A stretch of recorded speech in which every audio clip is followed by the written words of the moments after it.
Balls చేయబోతున్నాం. So బ్రెడ్ని smash చేసుకోవాలి, ఆలూస్ని smash చేసుకుని తర్వాత ఆనియన్స్, చిల్లీ, కొత్తిమీర వేసుకొని బ్రెడ్ పౌడర్ని వేసుకోవాలి. సో ఇప్పుడు మనం బ్రెడ్ని స్మాష్ చేసిన బ్రెడ్ని ఆలూస్లో వేసుకోవాలి. ఆ తర్వాత బాయిల్ చేసుకున్న ఆలూస్ని ఇట్లా స్మాష్ చేసుకోవాలి, అలాగే బ్రెడ్ని కూడా. సో ఇలా ఆలూస్ని స్మాష్ చేసిన ఆలూస్ని వేసేసుకున్నాక తర్వాత మనం చాప్ చేసుకున్న ఆనియన్స్, చిల్లీ, కొత్తిమీర ఉంది కదా, అవి వేసేసుకోవాలి.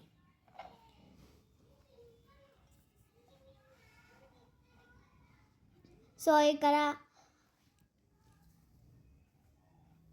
తర్వాత మనం ఇప్పుడు ఏం చేయాలి,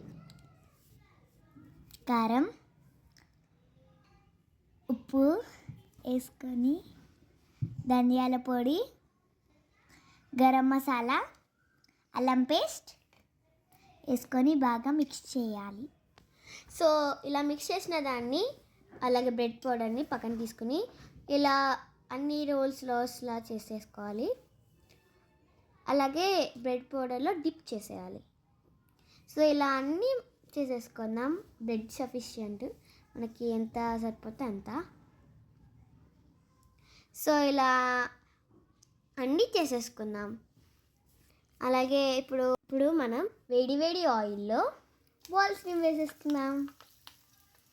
సో ఇది గోల్డెన్ కలర్ వచ్చేంత వరకు వేగించుకోవాలి. తర్వాత సర్వ్ చేసుకోవడమే. టమాటో కచప్ వేసుకుని తినాలి గాయ్స్, సూపర్. నాకైతే చాలా చాలా చాలా చాలా నచ్చేసింది.